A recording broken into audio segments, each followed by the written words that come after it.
I will be presenting you results from a project called Horse Manure, and I'm speaking on behalf of our whole research group. So Johanna Nikama, Susanna Särkijärvi, Marianna Myllymäki, Aaro Närvänen, Markku Saastamoinen and Jaana Uusikämppä have been working with me for the past almost 2 years, and the project is just about to end. And the funding has come from the Finnish Ministry of Environment.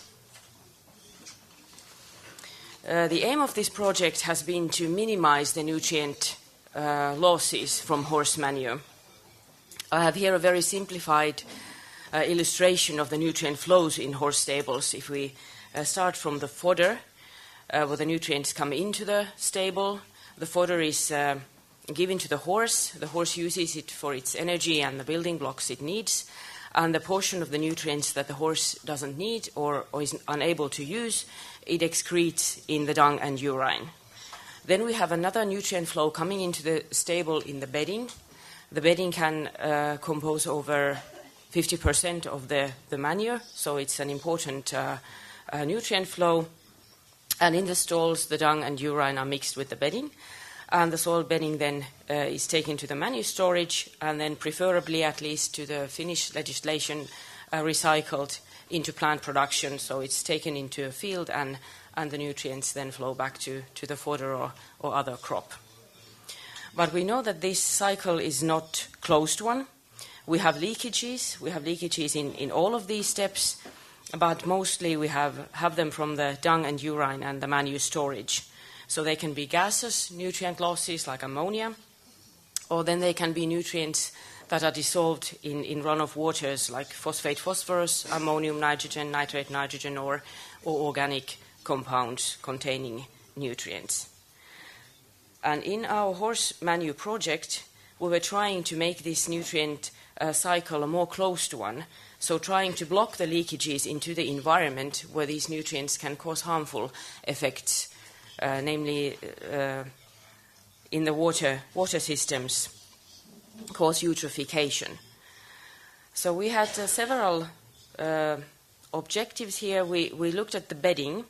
First, the choice of bedding. So can it with the choice of bedding, can we affect how the nutrients are retained from the dung and urine in the stalls during use and during storage as well? And then what about the choice of bedding when we try to recycle the nutrients in plant production? So what is the fertilizer value of these different manures? And to increase the fertilizer value, we did composting, so see how composting treatment affects these different kind of beddings.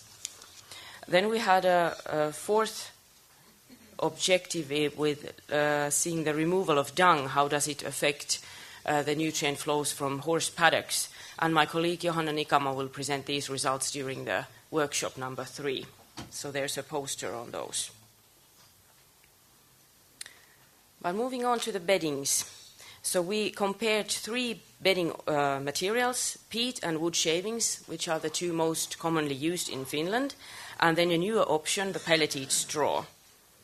And we looked at the compostability of these different bedding manures, their nutrient content, both as fresh manure and as composted, and then their ability to store nutrients and their ability to release nutrients.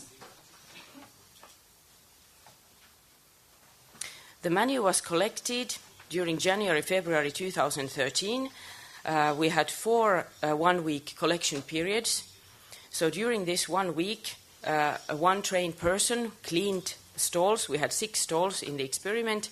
2 of each were bedded with one bedding type. And the soiled bedding and dung that was collected was weighed and then placed into this kind of, let me see if I can go back, this like a half cubic meter box. And at the end of the week, when the box was full, the manure was mixed thoroughly and sampled to get the fresh manure sample, and we installed temperature sensors into the boxes and then transported them into a storage barn. And this procedure was repeated 4 times, so that we had 12 boxes in total and 4 replicates of each bedding type. Then in the storage barn, these boxes were in outdoor temperature, but they were protected from rain. And they were kept there between January and September 2013 and led to compost. We enhanced the composting by aerating the manures by manual turning 2 times during the composting period, and we moistened them once by adding deionized water together with the latter turning. And then I will move on to the results.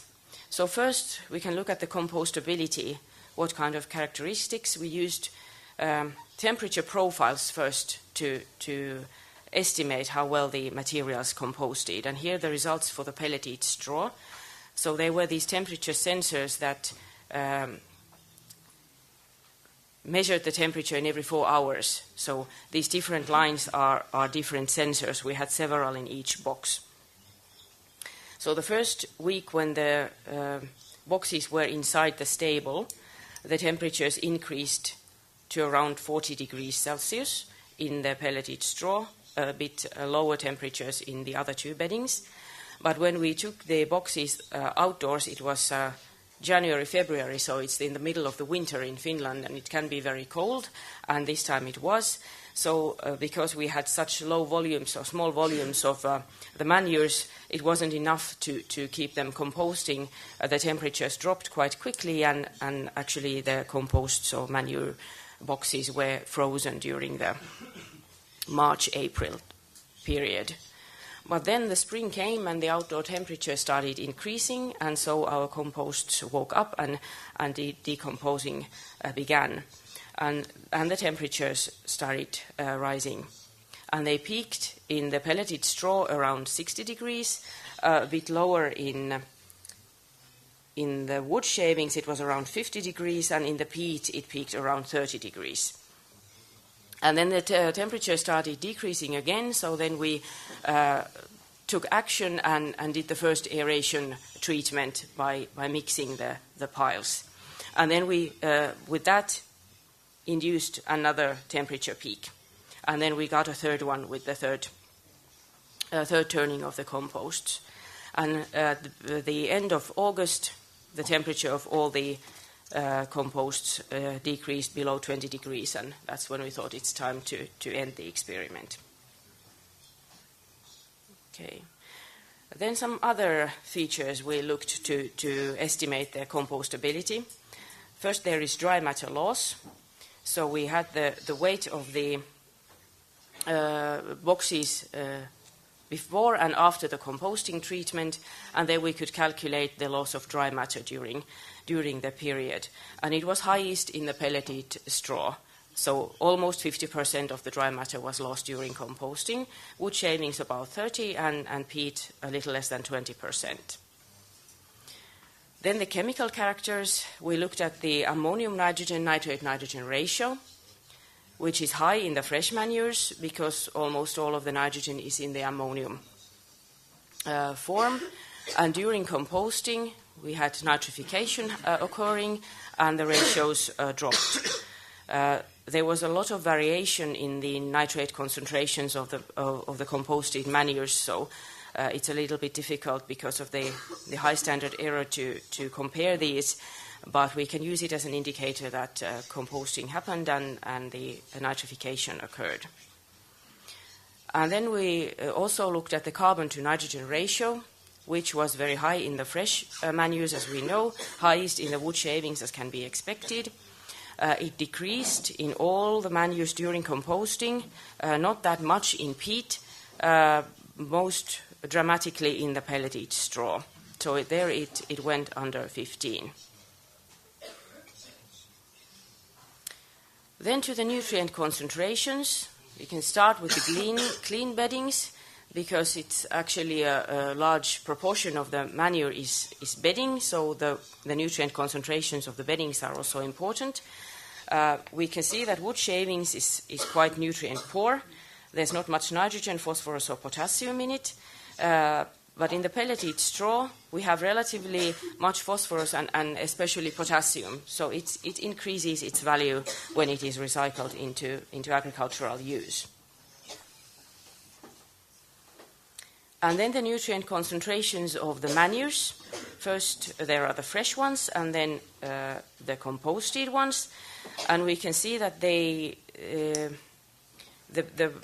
nutrient concentrations of the clean bedding influences these values, so that wood shavings have lower total nitrogen concentration than peat and pelleted straw, but pelleted straw then has more phosphorus and potassium than the others.